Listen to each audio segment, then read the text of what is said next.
Queridos irmãos e irmãs, aqui no santuário, você que nos acompanha de casa, mais uma vez temos a graça de iniciarmos o tempo da Quaresma.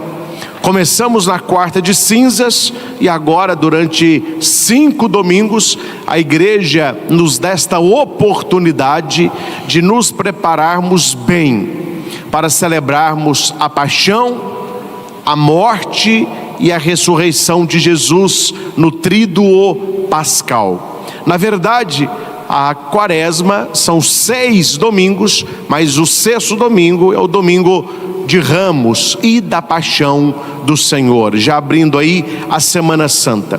E todos os anos a igreja nos traz, na abertura da Quaresma, o sentido da Quaresma, que é Jesus nos 40 dias no deserto. Já disse, mas repito, na Bíblia o número 40 é sempre um número de passagem. O número 40 é saindo de algo ordinário para algo extraordinário. Sair da escravidão para a liberdade, sair do pecado para a santidade. Por isso que muitas tentações de Jesus e do povo de Deus acontecem no deserto. Porque lá, quando o texto foi escrito, o deserto não é lugar de moradia, o deserto é lugar de passagem. Então, quando as pessoas estão de viagem, saindo de um local para o outro, eles podem passar pelo deserto, mas ninguém mora no deserto. Então, por isso que a nossa Quaresma é um tempo de passagem. Ninguém vive a vida toda a Quaresma. A Quaresma é um tempo que nos leva a passar de uma margem para outro, de uma vida para outro, um processo de conversão.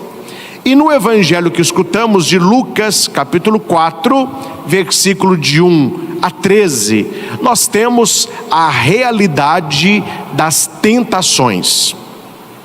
E se existe uma tentação, é porque existe o tentador, que é o diabo. E se ele não pegou leve com Jesus, ele não vai também pegar leve com você. Se o diabo não teve receio de tentar o próprio Filho de Deus, ele não terá o mínimo receio de tentar também você, porque ele conhece Jesus. Nós veremos que quando Jesus começa a sua vida pública, onde ele vai pregar a palavra, curar os doentes, expulsar os demônios, em vários exorcismos que Jesus faz, quando Jesus chega no lugar, antes mesmo dele falar qualquer coisa com o diabo já estava falando com ele: eu sei quem tu és, tu viestes para me destruir, tu és o Filho de Deus. E Jesus fala inúmeras vezes: cala-te e sai dele. Então, quando o diabo ele vai tentar Jesus no deserto, ele não está indo tentar um desconhecido. É um homem que está ali. Não, ele sabe quem é Jesus, ele sabe quem somos nós, e ele é oportunista. Ele vai tentar na nossa fraqueza. O diabo nunca nos tenta na nossa fortaleza. Há um teólogo chamado Karl Rahner, num dos seus escritos de angelologia, ele vai dizer o seguinte: o diabo não tem tempo a perder, então ele não nos tenta naquilo que somos fortes. Ele fica de tucar e observação, observando e esperando a oportunidade, o momento certo de agir. E é claro, meus irmãos, que o diabo, quando tenta Jesus no deserto, ele não tenta a sua divindade, ele tenta a sua humanidade, que tentando a humanidade de Jesus, ele tenta a nossa humanidade. Então, o alvo da tentação é a humanidade toda.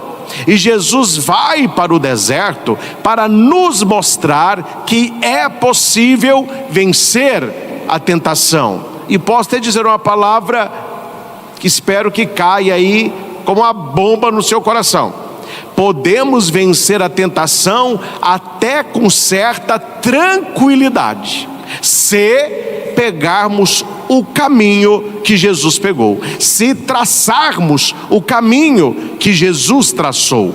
São Lucas, ele vai escrevendo o Evangelho e ele vai nos dando a todo momento pistas, sinais daquilo que Jesus fez e daquilo que nós devemos fazer para vencer a tentação.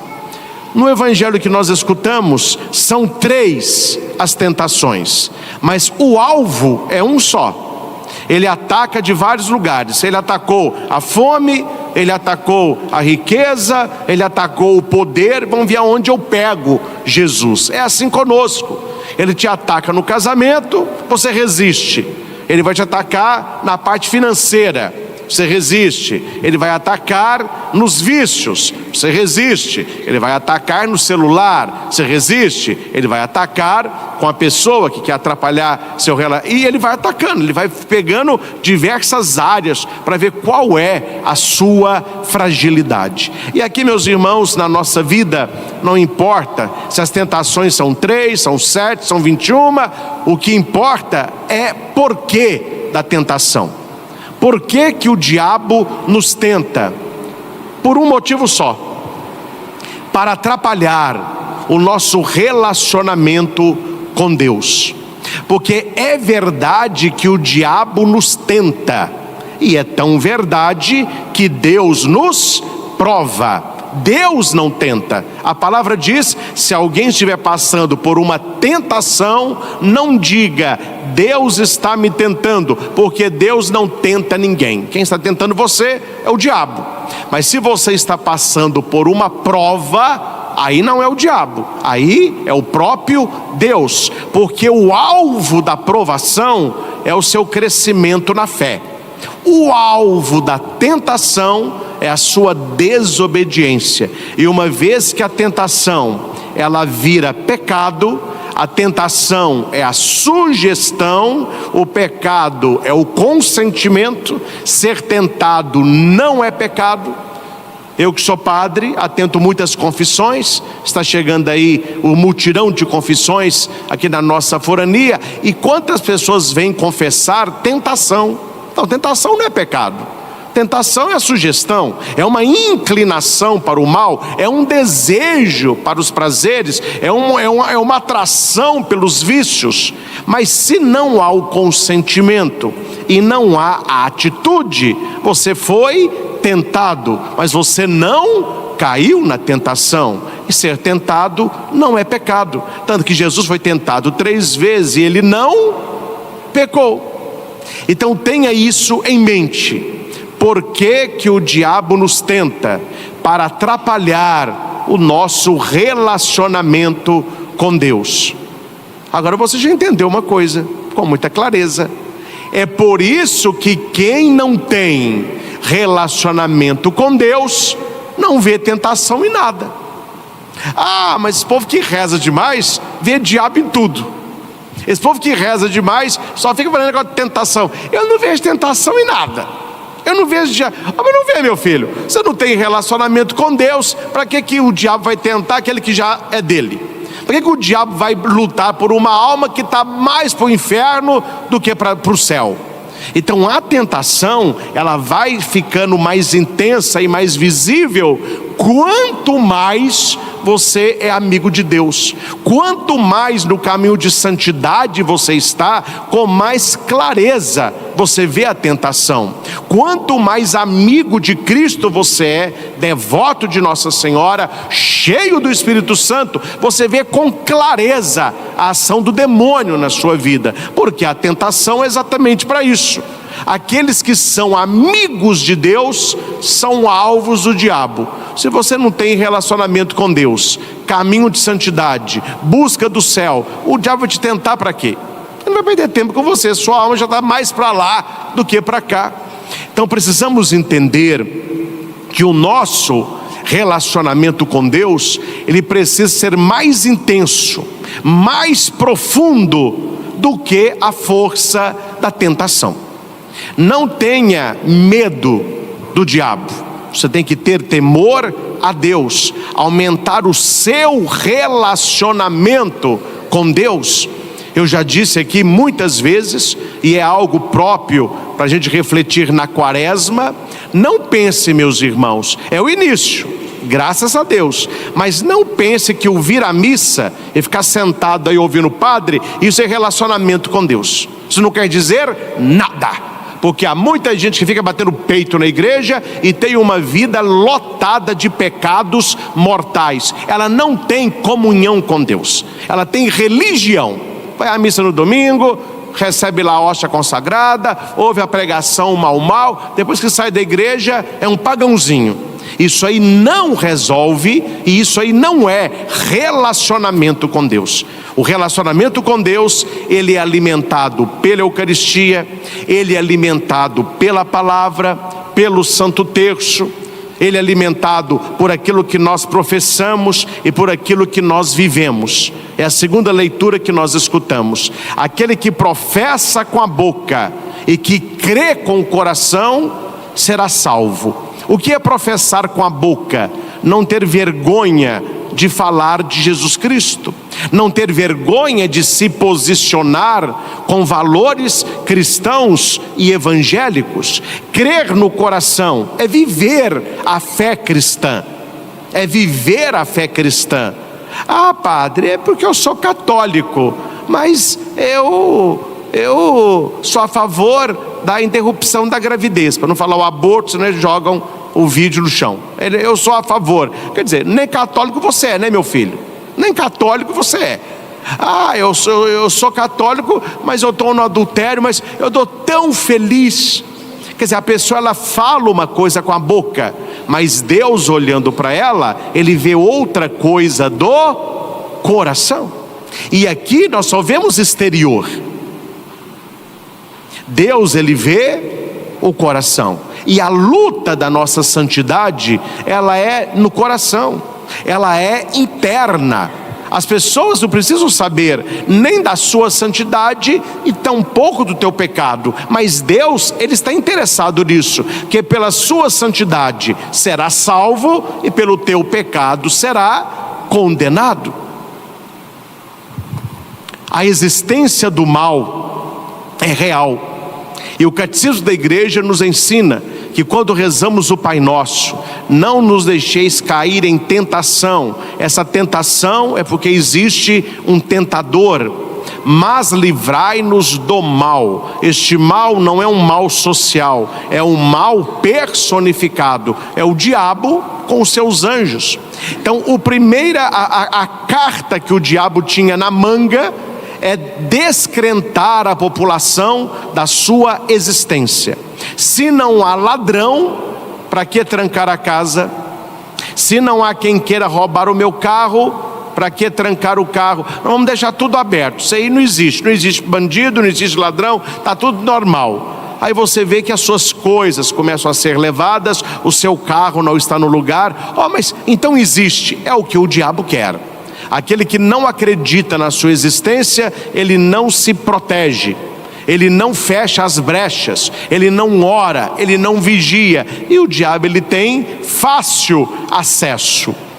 E a pessoa acha, não sei se você pensa nisso, que se você não viu o diabo na porta da sua casa, de pé de boi, rabo com a flechinha na ponta, com um tridente, 2 chifres e fogo, quer dizer que o diabo não está com você. Não, padre, até hoje eu não vi nada disso. Então o diabo não está comigo, o diabo não me tenta, eu nunca vi o diabo.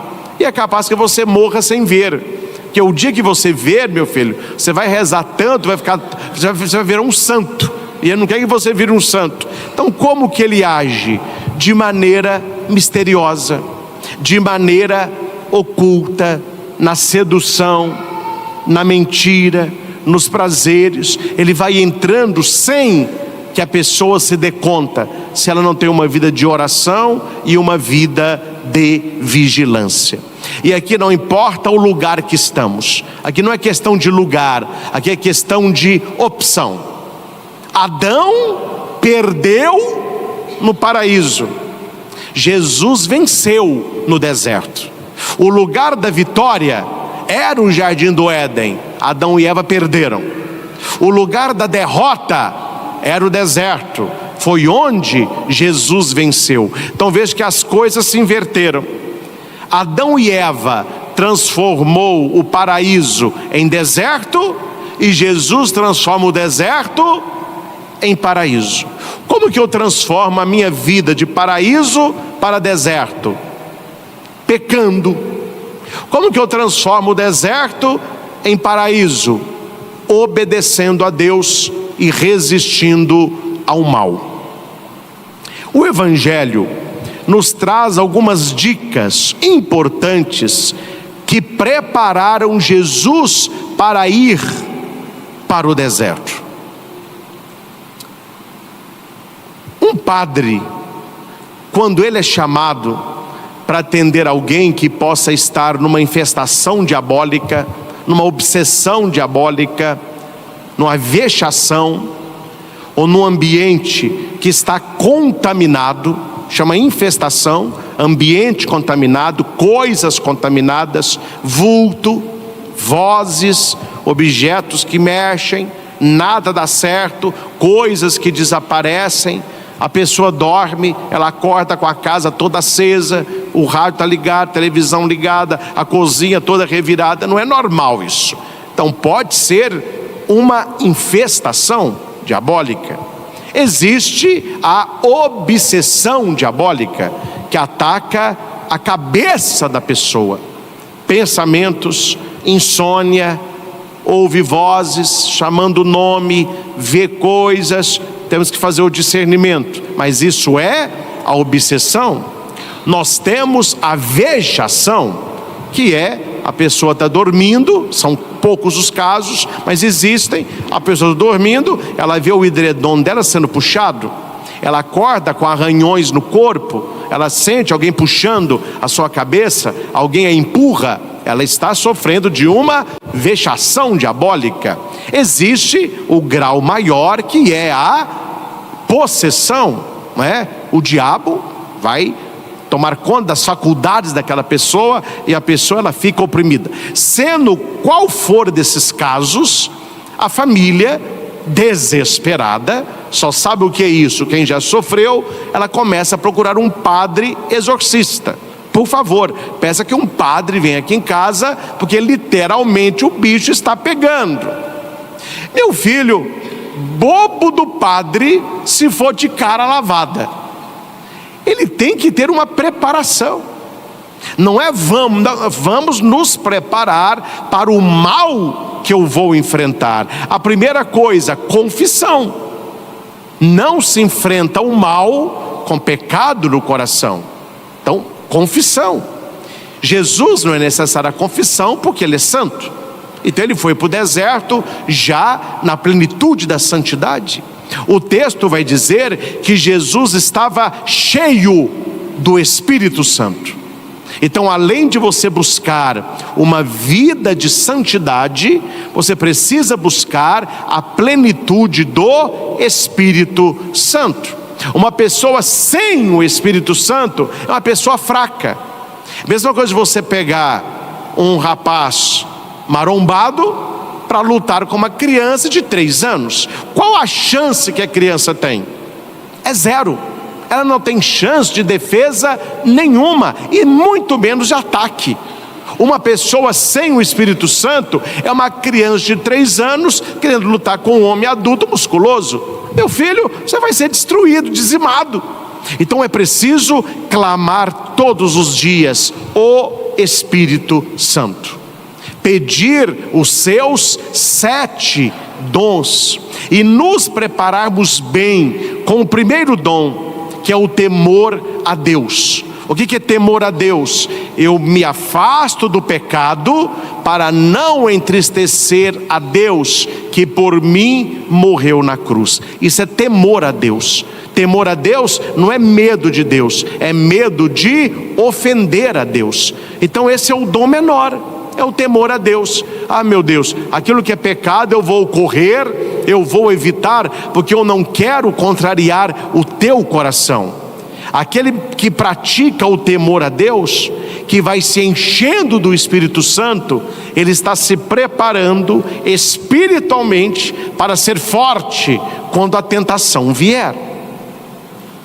Existe hoje muitos remédios, suplementos e alimentos que nos são indicados para aumentar a nossa imunidade, para que quando vier alguma bactéria, gripe, etc., quem tem a imunidade maior passa com mais tranquilidade nos problemas de enfermidade. Então nós não precisamos esperar a tentação do diabo para começar a rezar, para começar a ser santo, para começar a confessar, para começar a clamar o Espírito, para ler a palavra, para rezar o terço. Não, nós devemos aumentar a nossa imunidade espiritual e ir nos alimentando para quanto a tentação vier, que nós estejamos fortes em Deus.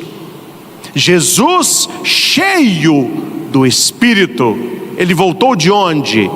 Do Jordão. E o que aconteceu no Jordão? O seu batismo. Nós somos batizados. Então nós já temos a marca indelével de Jesus Cristo na alma. Não é uma marca apenas no corpo, é uma marca na alma. E assumir o nosso batismo nos blinda contra o demônio. E o que assume o nosso batismo, Padre? É viver como filho de Deus, é assumir a redenção de Cristo e ver que nós somos um povo régio, um povo sacerdotal, um povo profético. Isso foi nos dado no batismo. Seja um sacerdote da sua vida.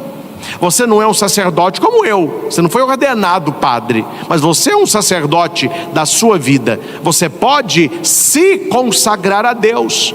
O padre consagra o pão e o vinho, e você consagra a própria vida, consagra a sua vida a Deus. Seja um sacerdote da tua vida, seja um rei. O que é ser rei? É você usar as coisas e não ser dominado por elas. É você amar as pessoas e usar as coisas, fugir do materialismo, colocar a sua esperança nos bens materiais. Seja um povo régio e seja um profeta. O que é ser profeta? Anunciar Jesus Cristo, denunciando o pecado. Então veja, são 3 tentações e o batismo nos dá um munus tríplice.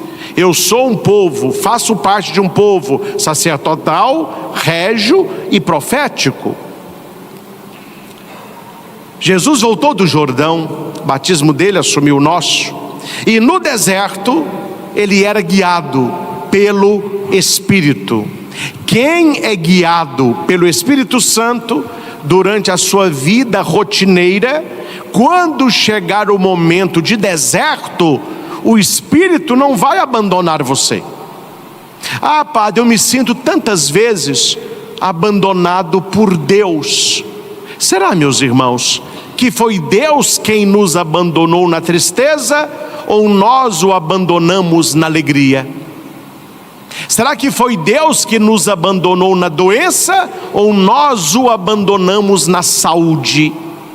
Será que foi Deus que nos abandonou na pobreza, ou nós o esquecemos na fartura? Então Deus não nos esquece. O texto é claro que o Espírito guiava Jesus pelo deserto. Jesus não estava sozinho para enfrentar as tentações. Nós não estamos sozinhos. Você não está sozinho. Clame a proteção do seu anjo da guarda. Clame a intercessão de Nossa Senhora. Clame a intercessão de São Bento, São João Paulo II, São Padre Pio. Eu não sei qual é o seu santo de devoção, mas nós não estamos sozinhos na batalha contra o mal. Então, meus irmãos, as tentações de Jesus foram 3. Por que não foram 5, 7, 13? Porque estas 3 são as maiores tentações que o ser humano enfrenta.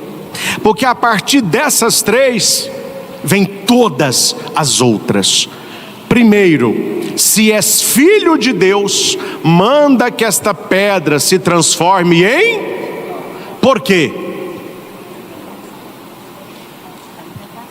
Porque Jesus estava com o diabo aí. Ele é oportunista. Ele falou assim, mas onde que eu vou atacar Jesus? Eu vou esperar até uma oportunidade. Ele está com fome, que o diabo vem com pão. Então o pecado, a primeira tentação, a pedra em pão, é a concupiscência da carne, é o prazer imediato. Essa é uma tentação que o diabo nos oferece: facilidade, milagre. Eu quero milagre.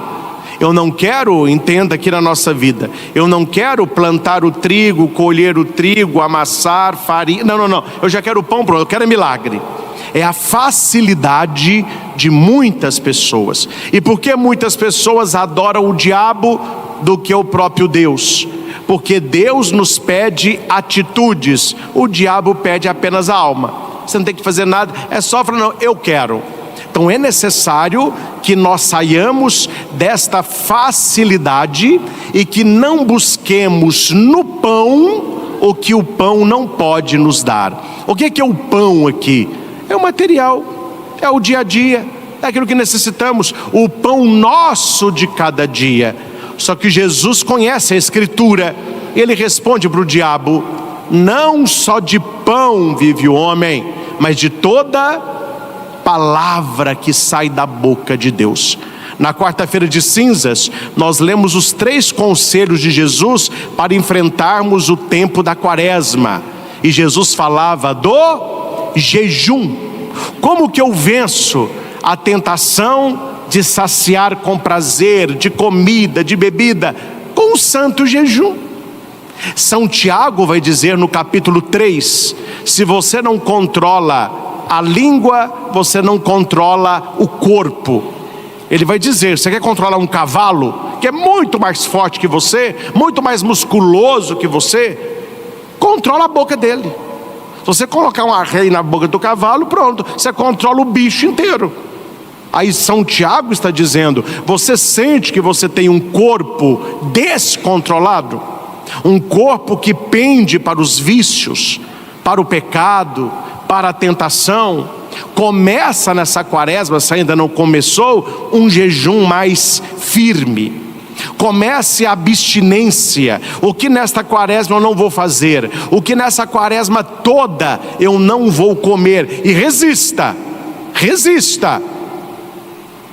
Não vou contar muito não, mas você já vai pegar no ar aí. A quaresma mal começou na quarta. Ontem já foi aniversário da minha filhadinha. Falei, é tentação, não tem condição. Por que o aniversário não foi no sábado antes da quaresma? É para tentar. Aí você olha aquilo ali, aí você não pode dizer, eu queria, eu não posso. Não, isso não é jejum, isso é mortificação. O jejum é você dizer, não, poder eu posso, eu não quero. É um não. Pode ser uma coisa pequena, pode ser um bombom, pode ser um doce, pode ser um arroz, pode ser um pedaço de carne. Quando você diz não àquilo que é fácil, você está se fortalecendo no espírito. Jesus negou pão. Não vou transformar a pedra em pão. Não só de pão vive o homem. E quando as pessoas buscam apenas o pão, quer vencer esta tentação? Jejum. Segunda tentação, levou Jesus para o alto. Eu te darei tudo isso aqui, todo esse poder, toda essa glória, porque tudo isso foi entregue a mim. Mas o cara é mentiroso e deslavado, hein? Quando foi que Deus deu a terra para o diabo? Quando foi que Deus deu para o diabo toda a glória e o poder? Não, ele roubou. Ele usurpou tudo isso, levando a humanidade ao pecado. Jesus iria restituir tudo isso no alto da cruz. Tanto é que na cabeça de Jesus estaria escrito: Jesus Nazareno, rei dos judeus. Ele é rei, ele é soberano. O que o diabo está propondo para Jesus aqui? Olha, eu te devolvo tudo sem cruz, sem sofrimento. É só me adorar. Não tem cruz, não tem sofrimento, não tem flagelação, não tem lançaço, não tem nada disso. Te devolvo tudo que eu roubei. É só você ajoelhar. A Escritura diz: adorarás o Senhor teu Deus e só a Ele servirás. A segunda tentação é a concupiscência dos olhos. Se a primeira é da carne, a segunda é dos olhos. É a riqueza, a fama, o poder, o extraordinário. E há pessoas que vendem a alma para o diabo por causa disso. Então Jesus me ensina a não trocar a adoração a Deus pela adoração às coisas aqui de baixo, porque tudo passa. Vocês lembram que eles fizeram o bezerro de ouro? E Moisés, indignado, quebra as pedras, as tábuas da lei. Por quê? O ser humano, ele quer adorar alguma coisa. Então, se ele não descobre que Deus deve ser adorado, ele vai adorar qualquer coisa. E a idolatria, meus irmãos, não é apenas adorar outro Deus. Uma pessoa pode ser. Por mais que você ame alguém, você não pode idolatrar esta pessoa. Você conhece, não precisa que eu conheça não. Você conhece mães que idolatram os filhos. Ela não ama o filho, ela idolatra o filho. O filho é um Deus para ela. Mulher que idolatra o marido. Marido que idolatra, olha, todo ídolo ele é destruído. Todo ídolo deve ser eliminado. Então o diabo queria de Jesus apenas uma coisa: adoração. E ele vai nos propondo isso: olha, se você me adorar, eu vou te dar tanta riqueza, tanto prazer e tanta fama que ser humano nenhum teve. É uma tentação. Mas se você conhece a palavra, você vai dizer: olha, você está usurpando aquilo que é de Deus, porque nós adoramos apenas a Deus e servimos apenas a Deus. Aí o diabo vai com a terceira tentação. Leva Jesus para o alto do pináculo e diz: pula, pula, porque os anjos vão te segurar. Imagina que show, hein, Jesus? Todo mundo vai acreditar em você.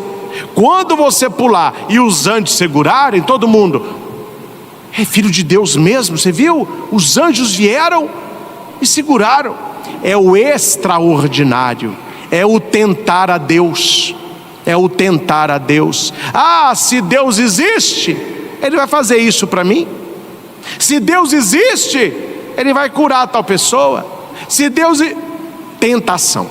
Você está tentando a Deus. E Jesus vai dizer ao diabo: não tentarás ao Senhor teu Deus. Ações mirabolantes. A terceira tentação é a soberba da vida. Coisas mirabolantes para a autopromoção. Jesus não quer isso. Jesus não quer isso. Eu venço a primeira tentação com jejum. Como que eu venço a segunda tentação de ajoelhar perante o diabo? Na oração. São as 3 armas da quaresma. Eu venço a tentação da pedra em pão com jejum. Eu venço a tentação da idolatria pela oração. E eu venço a tentação de tentar a Deus pela esmola. Ao invés de acumular coisas, eu vou doar coisas. Ao invés de querer receber, eu vou ofertar. E aqui, meus irmãos, uma conclusão importante para nós. O poder que o diabo tem é a tentação. Ele só faz 2 coisas. O diabo pode nos tentar e pode nos assustar. Fora disso, não tem poder algum. Pensem, compadre, aqui. O diabo leva Jesus para o alto de um pináculo, o lugar mais alto do templo de Jerusalém. O diabo dirá a Jesus em vários exorcismos: eu sei para que você veio para me destruir. Pensem, compadre, Jesus está lá em cima, aquela altura toda. Se o diabo pudesse, ele tinha feito o quê? Empurrado. Ô Jesus, olha a altura que você está. Ele não tem esse poder. O poder do diabo é: pula, pula, pula. Mas a decisão é de quem? E isso é a tentação. A tentação é uma sugestão do mal, mas a decisão de pecar é nossa. O diabo serve o prato, come quem quer. Nessa quaresma, meus irmãos, vamos rezar, vamos jejuar, vamos dar esmola, para que essas armas do tempo quaresmal nos revele as tentações do mal. É interessante como que há pessoas que não vê tentação em nada, não enxerga mal em nada, ela está tão imbuída de um pensamento mundano que ela não consegue ver que a santidade não se mistura com o pecado que ela escolhe. E cuidado, o diabo vai, mas ele está à espreita. O evangelho termina assim: acabando a tentação, o diabo se afastou até o momento oportuno. O que ele estava esperando? Outra oportunidade. E quando foi a outra oportunidade? Getsêmani. Jesus suando sangue, com pânico da paixão, vendo o seu sofrimento. Ali está novamente o diabo tentando Jesus para que ele fugisse, para que ele não fosse crucificado, que ele sabia que ali ele perderia. E Jesus chega a rezar: meu Pai, se for possível, afasta de mim esse cálice. O diabo: isso aí, nada de cálice da paixão, afasta esse cálice. Aí Jesus diz: mas não seja feito como eu quero, mas como tu queres. Naquela hora Jesus se transforma.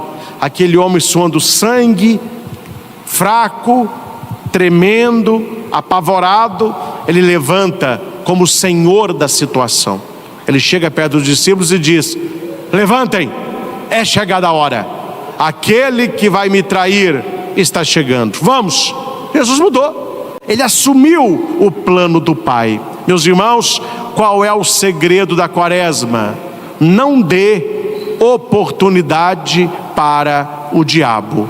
Orai e vigiai, porque o diabo os rodeia como um leão furioso, procurando a quem devorar. Resisti-lhe firmes na fé. Orai e vigiai, porque o espírito pode até estar pronto, mas a carne é fraca. Convertei-vos, convertei-vos e crede no evangelho. Jesus nos ensinou o caminho, basta trilharmos o mesmo caminho e poderemos vencer também as tentações do diabo. Que Nossa Senhora nos acompanhe, que Nossa Senhora nos ajude, que ela nos cubra com o seu manto maternal e nos afaste dos dardos inflamados de Satanás. Ao Senhor Jesus toda honra, toda glória e todo louvor.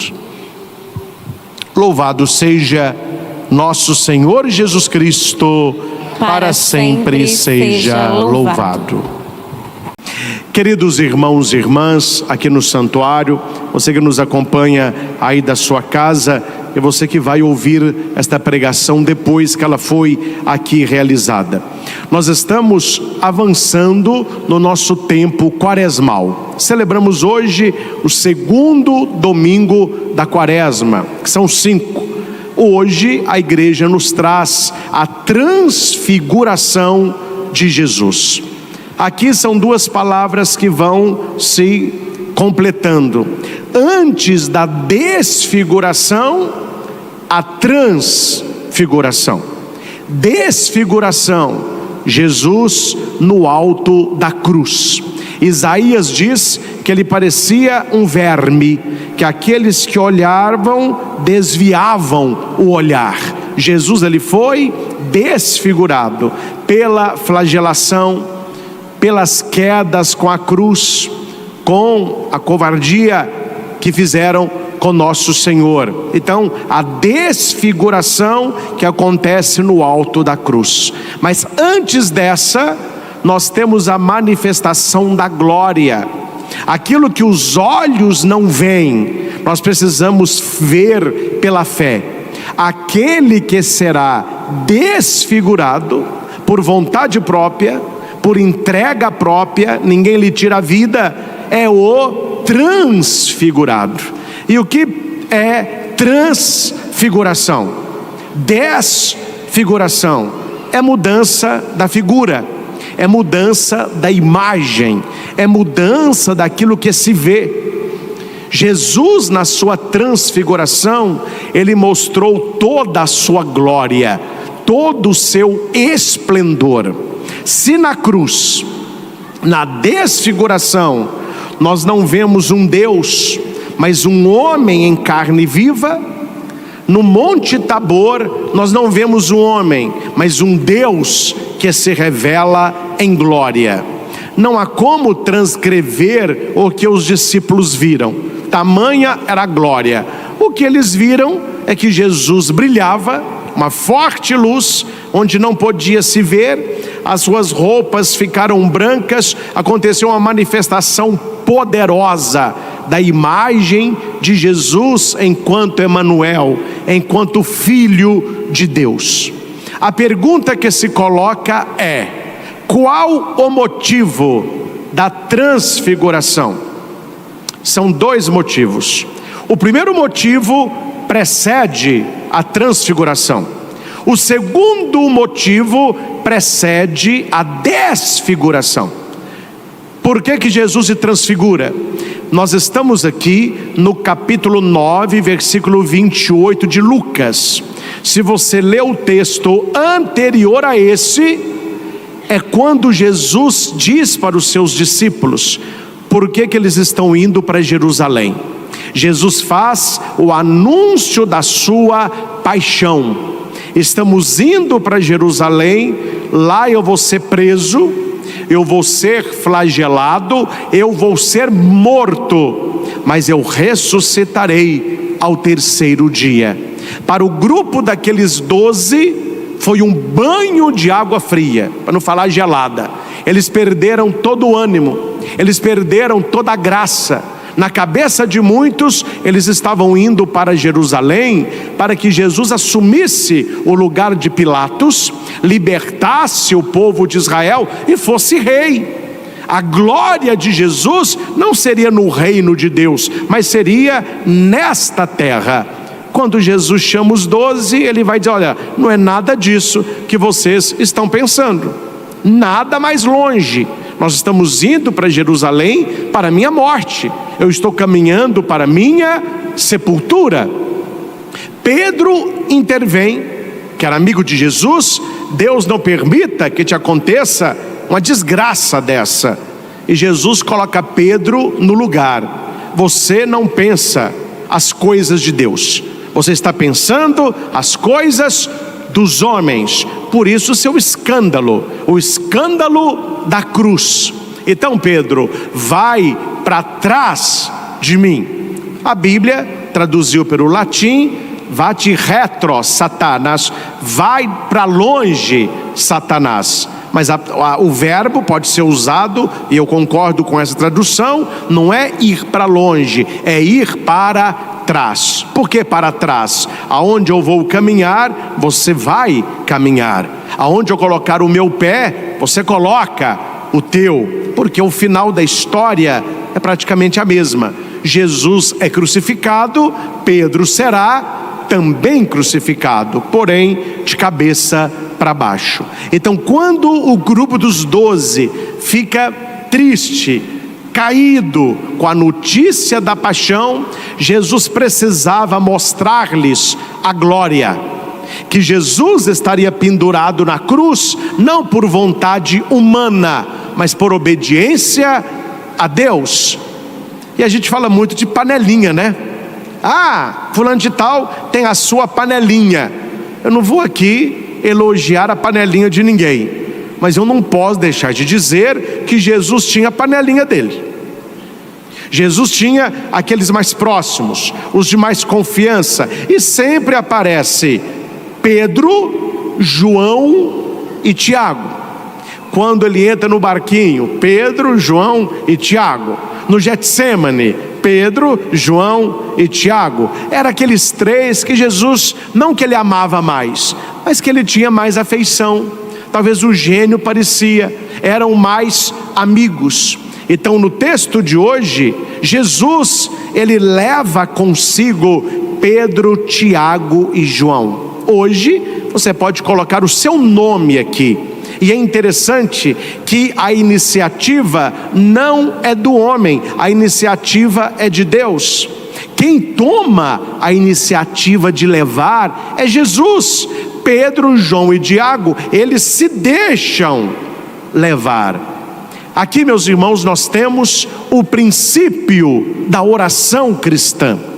Você que reza todos os dias, e você que não reza, para você e para a sua salvação, é bom você começar a rezar. O início da oração, ela vai ser uma atitude nossa, uma decisão nossa.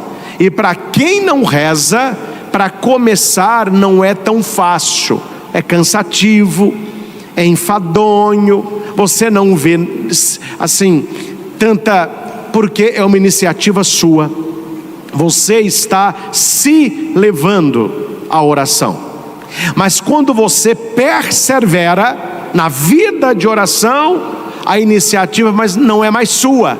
O Espírito Santo, ele começa a te levar à oração. O Espírito te leva para águas mais profundas, e você começa a experimentar na sua oração pessoal, lá na sua casa, onde você fecha a porta do teu quarto, TV desligada, celular longe, e você se coloca na presença de Deus, você começa a sentir as consolações de Deus, a presença de Deus, as moções do Espírito Santo. Aí você se torna Pedro, João e Tiago. Não é iniciativa sua, é Jesus quem te leva, é Jesus quem te conduz.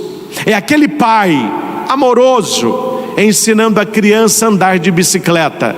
Primeiro a criança anda por conta própria, só que a bicicleta tem rodinha, então a rodinha de um lado, a rodinha do outro, e o pai fica vendo a criança ali andando. A hora que o pai vê que a criança já tem uma idade para andar de bicicleta, ele tira a rodinha. E qual é a primeira coisa que a criança diz? Eu não dou conta. E o pai diz, pode ficar tranquilo, eu vou segurando aqui no banco da bicicleta. A criança vai pedalando, o pai vai correndo atrás, segurando a bicicleta. A criança que confia no pai, de vez em quando ela faz assim, para ver se o pai está lá. E o pai está. Quando o pai nota que o filho tem firmeza, ele vai soltando a bicicleta, mas ele está ali, ele solta, mas está ali. O filho olha, vai, papai daqui. A hora que o filho assusta, ele está pedalando sozinho. E depois que você aprende a pedalar, você não quer ninguém segurando no seu banco atrás de você. E isso acontece com a nossa vida de oração. Deus vai nos conduzindo, Deus vai nos olhando, Ele vai nos acompanhando, Ele vai nos levando, até a hora que a oração é algo natural em você. E quem aprende a andar de bicicleta, nunca mais esquece. Você pode ficar anos sem subir uma bicicleta. O dia que você subir, você está ali uma derrapadinha ou outra, pela falta de experiência, 10 minutos, você já está andando normalmente. Aquele que tem um contato íntimo com Deus, nunca esquece. Aquele que numa oração já recebeu a consolação de Deus, nunca esquece. Aquele que se coloca na presença de Deus e abre para Ele o coração, nunca esquece. Então é hora de voltar a este amor. E Jesus vai levar Pedro, Tiago e João não para baixo. Quem quer nos levar para baixo é o mundo. Quem quer nos levar para baixo é o pecado. Tanto que muitas músicas hoje, principalmente do funk e principalmente o pesadão, que nem música é, a maioria fala do desce, do senta, do agacha. É sempre coreografias que as pessoas descem. Não vou aqui ilustrar, que tem gente aqui que sabe muito bem o que eu estou dizendo. Jesus, ele não pega os discípulos e fala, vamos descer. Não, quem desce é o mundo. Quem quer que você desça é o diabo. Jesus quer que você suba. Então ele não vai se revelar na planície, ele vai se revelar no alto da montanha. E por que Jesus sobe a montanha? Porque ele é o novo Moisés.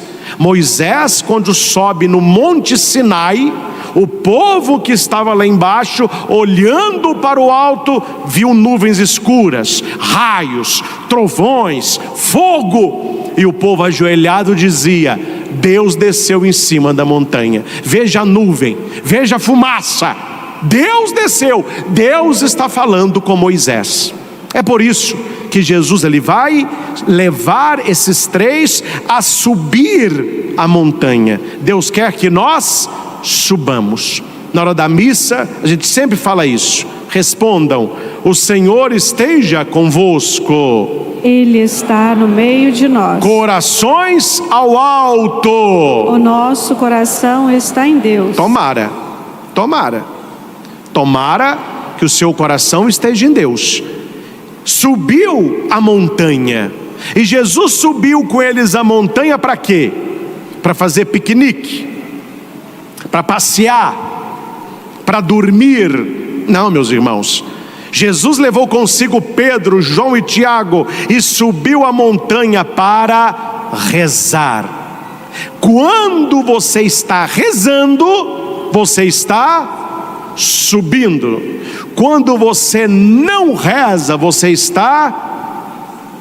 A fé é igual andar de bicicleta. Parado, você cai. Tem que estar em movimento. Ou a sua fé está aumentando, ou a sua fé está diminuindo. A fé nunca é algo estática. Eu cheguei aqui na minha fé. Não. A fé, ou ela está subindo, ou ela não para. Então é necessário sempre fazer com que a nossa fé cresça.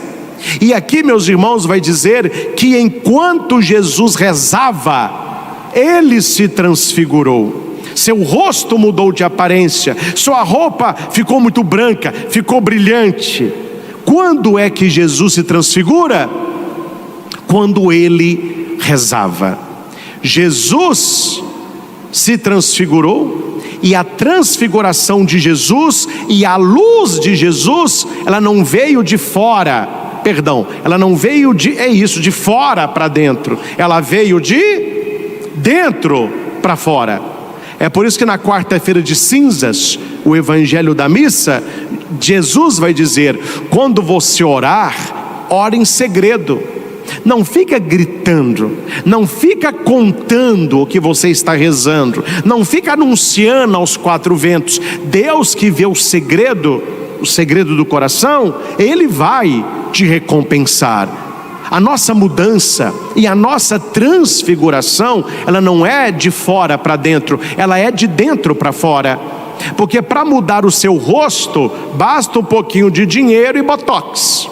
Mas para mudar o seu coração, só existe o caminho da oração. A gente só rejuvenesce o coração, a gente deixa o coração bonito para Deus. Como um dia encontrei com uma pessoa, falou, padre, olha como que a minha pele está lisinha, não tem ruga nenhuma, olha que beleza. Estava bonita, a pessoa fez o trabalho estético. Mas como é que eu estico a pele do meu coração? Como que o meu coração fica bonito aos olhos de Deus? É pela oração. Quando a gente reza, o nosso rosto se transforma. Uma pessoa triste que reza, ela recebe alegria. Uma pessoa angustiada, ela recebe consolação. Uma pessoa solitária, ela recebe a presença de Deus. Uma pessoa doente, se não recebe a cura, ela recebe também a consolação da alma. Uma pessoa que se sente perdida, ela recebe direcionamento. Uma pessoa desempregada, abre para ela as portas do trabalho. Uma pessoa com dificuldade, Deus ajuda no caminho de pedras. A oração mudou o rosto de Jesus, e a oração é capaz de mudar o nosso rosto. Assim como aquela história norte-americana contada por um padre, que a sua mãe, muito idosa, até decadente, despediu dele quando ele foi fazer um curso em Roma. Ele ficou 2 anos sem vir em casa, e ele dizia sempre para a mãe: a senhora está rezando? A senhora está rezando? Ela falou: estou rezando, meu filho, mas eu estou com saudade. E o filho dizia: quando a saudade bater, reze. Eu não estou aí cuidando da senhora, mas Jesus está. 2 anos depois, aquele padre volta. Ele era dos Estados Unidos e vai receber no aeroporto a sua mãe. Uma mulher totalmente transformada, mais bonita, cheia de vida, entusiasmada. E aquele filho perguntou para a mãe: mãe, a senhora está espetáculo. O que a senhora anda fazendo? A senhora está tão bonita assim. Quando eu saí, a senhora estava tão decadente. E a mãe disse: é, meu filho, desde o dia que você partiu, eu tenho rezado mais. A oração melhora o coração, e a beleza interna, ela aparece no nosso rosto, sem muito esforço, apenas tendo uma vida de contato com Deus. Quando a gente reza, a gente se transfigura. Quando a gente peca, a gente se desfigura. A imagem e semelhança de Deus em nós, ela vai ficando carcomida, vai ficando velha. Mas quando você reza, você vai se transfigurando como Jesus. Aqui nós temos a visão que os discípulos tiveram de Moisés e Elias, simbolizando a lei e os profetas. Se Pedro ficou escandalizado porque Jesus disse que ele morreria numa cruz, é exatamente isso que Moisés e Elias estão conversando com Jesus. O texto aqui é muito claro. Apareceram-lhe Moisés e Elias e conversavam sobre a morte que Jesus ia sofrer em Jerusalém. Olha que visão, meus irmãos. Imagine você em cima de um monte com Jesus. A hora que você olha, tem 2 figuras brilhantes ao lado de Jesus. Você reconhece como Moisés e Elias, e os 2 estão explicando para Jesus como que será a sua morte de cruz. Tudo que Jesus ia passar, Moisés e Elias estavam passando para Jesus, voltando nas profecias, na lei, nos profetas. Aqui nós temos 2 figuras bem diferentes: Elias e Moisés, vivos na glória, conversando com Jesus, e Jesus recebendo a palavra. De outro lado, os 3 discípulos, num sono tremendo. Moisés e Elias já não viviam mais, mas estavam vivos ao lado de Jesus. E os 3 discípulos que não tinham morrido estavam quase numa morte, porque na Bíblia o sono equivale à morte, tanto que a Bíblia chama a morte de sono eterno. Então o sono aqui, Pedro e seus companheiros estavam com sono. Eles não estavam entendendo os planos de Deus. Os planos de Deus. Ao despertarem, eles viram a glória de Jesus. Aprenda o que a Bíblia está dizendo. Enquanto eles estavam com sono, não viram nada. Quando é que eles viram a glória? Quando eles despertaram. E aqui, meus caros, não é um sono de dormir e não é um despertar de acordar, é uma mudança na fé, é uma mudança no coração. Há dois tipos de pessoas: as que vivem com sono e as que já despertaram. Eu não estou falando de cama, não estou falando de travesseiro, estou falando de espiritualidade. Efésios capítulo 5, versículo 14, nós temos a explicação deste versículo. Ao despertarem, eles viram a glória. O versículo é: desperta, ó tu que dormes, levanta-te dentre os mortos, e Cristo te iluminará.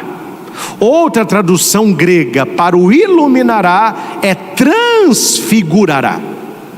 O que significa desperta, ó tu que dormes? Aquele que está levando uma vida de pecado, uma vida como se Deus não existisse, uma vida apenas nos prazeres deste mundo. E aqui para nós, este mundo tem muitos prazeres, e não é porque é prazer que é pecado. Há muitos prazeres que são pecaminosos, mas há tantos outros que não são. Cito aqui alguns. Uma noite boa de sono, ô trem bom, é um presente de Deus. Uma comida gostosa, um almoço saboroso, a costelinha de porco com barbecue, me dê papai, delicioso. Aquela cebola do Outback, aquele é um pedaço do céu na terra.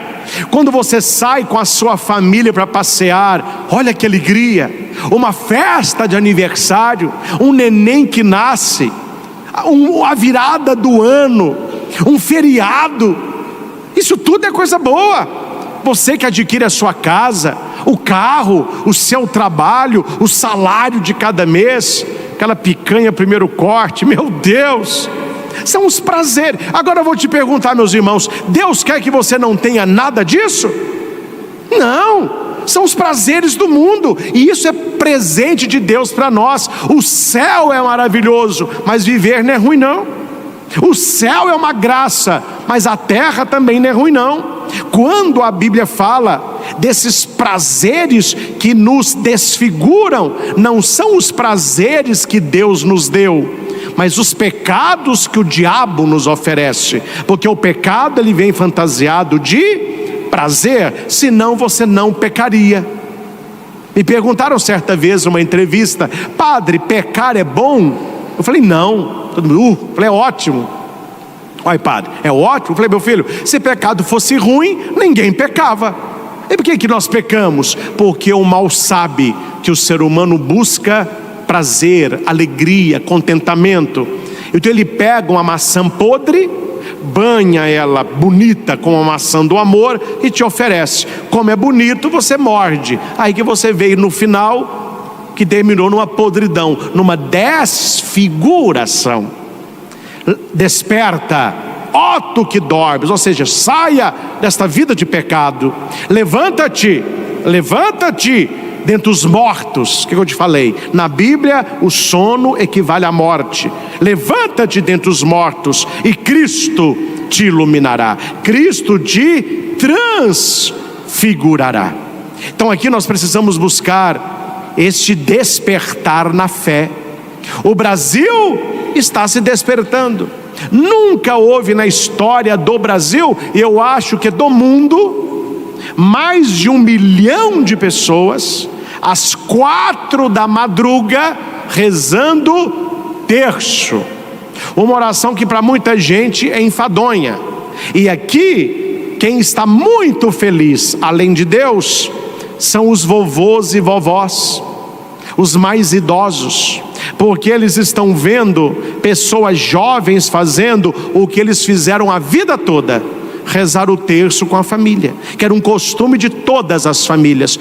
Todo dia, às 18 horas, as famílias se reuniam para o terço. Isso era de praxe, nas comunidades rurais, nas cidades. Agora com esse corre-corre da vida, ninguém tem hora para nada, o que ficou para trás foi a oração.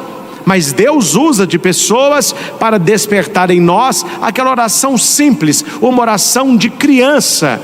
Pai nosso, Ave Maria, Santa Maria, Ave Maria, Santa Maria, Pai nosso, Ave Maria. E as pessoas estão ali rezando. Desperta, ó tu que dormes, e Cristo te iluminará. Ah, padre, vou te contar. Acordar às 4 da madruga não é fácil, e não é fácil. Mas sair do pecado é mais difícil. Sair do lamaçal do pecado é mais difícil. Então esse sacrifício que a gente faz, e se você não faz todo dia, pelo seu trabalho, pela sua rotina, quando Deus te convidar, levante, reze. Você verá que essa luta contra este sono da cama, na verdade é uma luta contra o nosso pecado, porque o pecado não quer que você desperte, o pecado não quer que você levante, ele não quer que Cristo te ilumine. Por isso esse despertar para a fé tem acontecido. Quantas pessoas que já não iam à missa há anos e agora estão todo domingo na missa, procurando confissão e prestam atenção na missa. Não é só estar na missa, é como a pessoa está na igreja, pessoas buscando adoração. Está havendo um despertar católico no coração das pessoas. Quantas pessoas, até de outra igreja, rezando terço. Daqui a pouco está tudo católico de novo, porque eu acho que todo mundo já era católico, né? Deixou de ser, mas levou Maria no coração. Porque tem muito protestante que não fala isso, que é o pastor que xinga, mas eles amam profundamente Nossa Senhora, porque eram católicos. Aí brigou, ou arrumou uma namoradinha evangélica, alguma coisa assim, e eles passam para lá. Mas o amor a Nossa Senhora, eles levam no coração. Eu não vou ir muito longe, claro que eu não vou dizer nome, né?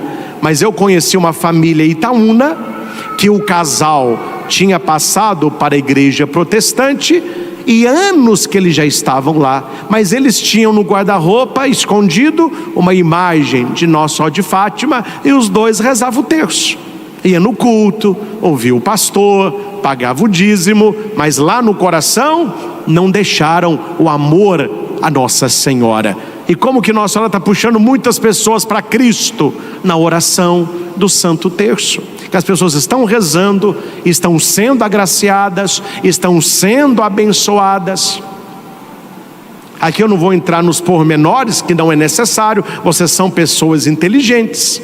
O mundo mostra para as mulheres uma Madonna da vida, uma idosa bem safadinha, né? Vocês podem seguir essa aqui. Está vindo por aí Lady Gaga, que é outra, pode seguir essa aqui. Aí a igreja vem e aponta para Nossa Senhora: mulheres, mas se vocês quiserem, vocês podem seguir esta aqui. Tudo é uma questão de escolha, tudo é uma questão de valores, tudo é uma questão se você quer continuar no sono ou se você quer despertar para Cristo.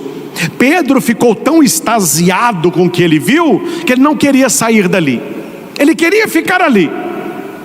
Mestre, é bom estarmos aqui, estar com Jesus é sempre bom. Vamos fazer aqui tendas, 3, uma para ti, uma para Moisés, uma para Elias. Ou seja, estar na presença de Deus é tão bom que a gente não quer sair do Monte Tabor. Lá no alto do Tabor é só bênção, é só glória, é só alegria. Isso acontece muito nos encontros de igreja, nos nossos retiros, no encontro de formação.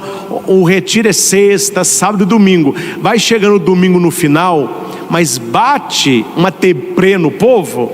Ah, padre, a gente tem que ir embora, voltar para casa. Nossa, mas tá tão bom esse encontro. Não dá para gente fazer umas tendas aqui, não. Não dá para gente morar todo mundo junto e ficar só aqui, não. Esta é a vontade, quando você sente Deus. Só que nós que somos convidados a subir no Tabor, nós temos uma missão. E a missão não está lá em cima, a missão está... Não foi uma multidão que subiu, foram só 3. E esses 3 têm uma missão, de quando descerem do Tabor, anunciarem que Jesus é o Emanuel. anunciar com a vida o que você experimenta na sua oração. Por que muitas pessoas têm vergonha de falar de Jesus? Porque não tem vida de oração. Então, se você fala de Jesus de maneira racional, você fica cheio de dedos. Isso aqui eu não posso falar, isso aqui eu não posso me posicionar, nesse assunto eu não vou opinar, que vai dar briga, então eu vou me manter isento, eu vou ficar calado para não queimar o meu filme. Mas quando você tem um contato íntimo com Jesus, numa vida de oração, quando você sobe o Tabor e tem essa experiência, meu filho, seu coração ele incendeia e você precisa falar de Jesus. Você precisa demonstrar o amor que você tem por Ele. Então, na nossa vida, a oração nos leva sempre à transfiguração. Um outro ponto importante é a questão da nuvem.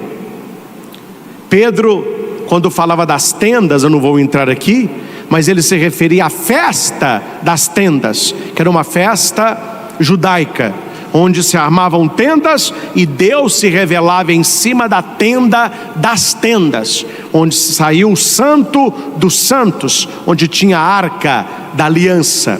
E aqui vai dizer que Jesus estava presente, Pedro estava falando, e enquanto Pedro falava, porque quando se fala com Jesus é oração, não é verdade?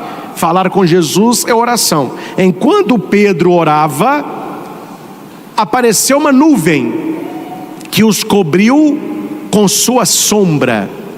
Marque na sua Bíblia o versículo 34, é do capítulo 9. Quem tem um folhetinho tem aí. No versículo 34 está dizendo aí: Pedro estava ainda falando, quando apareceu uma nuvem que os cobriu com a sua sombra. Os discípulos ficaram com medo ao entrarem dentro da nuvem. Da nuvem saiu uma voz: este é meu filho, escutai o que ele diz. Que nuvem que é essa? Padre, porque quando a gente sobe assim no alta montanha, quando vem umas nuvens mais baixas, e ela passa assim, e molha a gente todo. Essa nuvem pode ser uma neblina, esta nuvem pode ser nuvem de chuva. Não, gente, aqui é a presença de Deus. Leia na sua Bíblia depois e marque aí, já marque agora, Números capítulo 9, versículo 15. Eu trouxe aqui a minha Bíblia. Números capítulo 9, versículo 15. O título deste capítulo é a nuvem. Você vai entender agora que nuvem que é essa. Para você entender esta nuvem do capítulo 9 de Lucas, guarda que o capítulo é o mesmo. Para você entender a nuvem do capítulo 9 de Lucas, vá no capítulo 9 de Números. Lá está a explicação desta nuvem. Eu leio para vocês alguns versículos. Atenção. No dia em que o tabernáculo foi levantado, a nuvem o cobriu. E sobreveio sobre o tabernáculo, isto é, a tenda do testemunho. Desde a tarde até a manhã apareceu uma espécie de fogo. É a presença de Deus. Assim acontecia continuamente. A nuvem cobria o tabernáculo, e à noite parecia com fogo. De dia era nuvem, à noite era fogo. Para a leitura, e abra apenas um parênteses, nós estamos na quaresma. Quantos anos o povo de Deus caminhou do Egito até a terra prometida? Quantos? 40. Esse caminho podia ser feito em meses. Não demora nem um ano, meses. Eles fizeram durante 40 anos. E minha pergunta é, porque muita gente não sabe, por isso que eu fico ensinando Bíblia, porque você tem que saber Bíblia. Como que o povo andava e como que o povo parava? Como que o povo sabia que era para andar e como que o povo sabia que era para parar? Aquela travessia que podia ser durante meses, por que foi durante 40 anos? Porque era a nuvem. A nuvem era a presença de Deus. Quando a nuvem parava, eles paravam e armavam o acampamento, e a nuvem ficava no meio do acampamento. De dia nuvem, à noite fogo. Ela podia ficar ali um dia. No outro dia a nuvem levantou, todos levantavam e iam seguindo a nuvem. A nuvem é Deus. A nuvem parou, todo mundo para. E ela podia parar um dia, ela podia parar semanas, ela podia ficar parada meses, ela podia ficar parada mais de um ano, como ficou. E eles pararam e ficavam ali. A nuvem era a presença de Deus. De dia nuvem, à noite fogo. Escutem isso. Assim acontecia quando a nuvem os cobria. Quando se levantava a nuvem sobre a tenda, os israelitas começavam a marchar. No lugar onde a nuvem parava, eles armavam o acampamento. A ordem do Senhor levantava o acampamento, e a sua ordem paravam de novo. Ficavam no acampamento enquanto a nuvem permanecesse sobre o tabernáculo. Se a nuvem se detinha desde a tarde até pela manhã, e chegada a manhã se levantava, eles partiam. Se depois de um dia e uma noite a nuvem se levantava, desmanchavam o acampamento. Mas se a nuvem se detinha sobre o tabernáculo vários dias, um mês, ou mesmo um ano, os israelitas permaneciam acampados ali e não partiam. Só partiam quando se levantava a nuvem. Levantavam e desmanchavam o acampamento, seguindo a ordem do Senhor. Então veja, meus irmãos, quem já sabia, confirmou. Quem não sabia, aprendeu. Durante a travessia do deserto, eles obedeciam a Deus, que se manifestava nesta nuvem de dia, e à noite, fogo. Pedro, Tiago e João conheciam o Pentateuco, que é a Torá. Torá é o livro sagrado dos judeus, que é o Pentateuco católico. Eles conheciam essa leitura de números. Eles sabiam que a nuvem era a presença de Deus. Quando Jesus se transfigura, o que aparece? A nuvem. A nuvem os cobre, eles não conseguem ver nada, é uma nuvem densa, e a nuvem vai dizer, de dentro da nuvem vai dizer: este é o meu filho. Quem que é essa nuvem? Deus Criador, é o Pai, é o poder inimaginável, é a glória inimaginável, é o Todo-Poderoso, e eles estão dentro da nuvem, ou seja, eles estavam dentro de Deus. Este é o nosso lugar. O nosso lugar é dentro da nuvem. O nosso lugar é dentro de Deus, para que lá possamos escutar: ouça o que Jesus diz. Jesus é meu filho amado. Jesus é Deus. Ele é a segunda pessoa da Trindade. Ele é o Senhor, Ele é o Salvador, Ele é o Cristo, Ele é o Messias, Ele é o Redentor. Ele é o transfigurado, que será desfigurado para que você se transfigure. Ele é o desfigurado para que você se transfigure. Havia uma criancinha na catequese, e o padre foi fazer uma visita. E claro, o padre ali se interagindo com as crianças, ele diz para as crianças assim: quem tem Deus no coração? Quem Deus está no coração? Todas as crianças. O Joãozinho da frente. O padre: não, meu filho, fala isso não. Deus está no seu coração. Tá não? Está. Joãozinho, não fale isso. Você está aqui na catequese para fazer a primeira comunhão. Você está insistindo que Deus não está no seu coração? Repita com o padre: Deus está no meu coração. Joãozinho, tá não. E vou contar, tá no seu também não. Ô padre, que é isso, meu filho? Fale do teu. Fale do teu. Aí deu uma luz no padre. Criança é muito verdadeira. Por que ele está falando que Deus não está no coração dele? Aí o padre, ao invés de afirmar, ele resolveu perguntar: Joãozinho, por que Deus não está no seu coração? E ele disse: porque eu aprendi na escola, na ciência, de que o maior não cabe no menor. Então eu cheguei a uma conclusão, que não é Deus que tem que estar no meu coração, sou eu que tenho que estar no coração de Deus.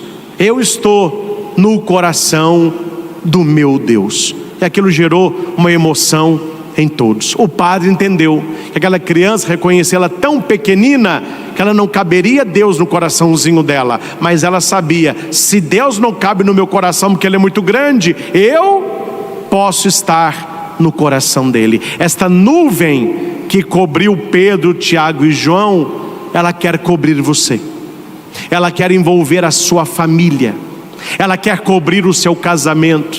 Esta nuvem quer visitar os doentes, as crianças, os adolescentes, adultos, jovens, idosos. Esta nuvem, ela paira sobre a nossa igreja, sobre o nosso santuário. Ela quer entrar aí na sua casa. E qual é esta nuvem? É a presença de Deus. A nuvem os cobriu, e a nuvem sempre cobre aquele que reza. Eu não sei onde você reza, mas onde você estiver orando, esta nuvem descerá. É a presença de Deus. E quando a nuvem descer na sua vida, meu irmão, ela vai transfigurar o seu rosto, ela vai mudar a sua história, ela vai te dar direcionamento, felicidade verdadeira, unção, cura, libertação e poder de Deus.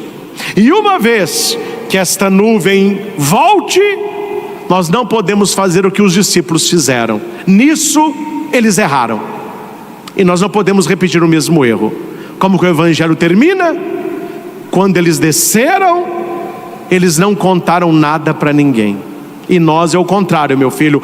Põe a boca no trombone, anuncia para todos: Jesus Cristo é o Senhor, para a glória de Deus Pai. Na minha oração pessoal, eu vi a sua glória. O Senhor não transfigurou apenas no alto do Tabor, Ele se transfigurou na minha vida. Eu posso dizer aos senhores, quando eu celebro a missa sozinho no meu quarto, Jesus se transfigura para mim. E eu gosto de celebrar missa, já deu para notar, né? Mas quando eu celebro no hotel, só eu, uma hóstia, um pouquinho de vinho, ali, meu filho, a nuvem desce. E Jesus não apenas se transfigura para mim, mas Ele transfigura a minha vida. Quando nós estamos na missa, é isso que acontece. É preciso entrar na nuvem, é preciso se deixar transfigurar pelo Senhor. E uma vez terminada essa experiência, anunciar para a família, pregar para os amigos, no seu local de trabalho, na sua faculdade, no seu namoro. É preciso que nesta quaresma nós sejamos discípulos transfigurados, para que o pecado não nos desfigure. Agora você escolhe o seu caminho. Ou você está no caminho da transfiguração, ou você estará no caminho da desfiguração. Ou você está buscando a santidade, ou você está buscando o pecado. Que o Senhor se transfigure e nos transfigure pelo seu amor e pela sua misericórdia. Ao Senhor Jesus, que nos convida para o alto do Monte Tabor, para que nós possamos estar dentro da nuvem, na presença do seu Pai, toda honra, toda glória e todo louvor. Louvado seja nosso Senhor Jesus Cristo, para sempre seja louvado.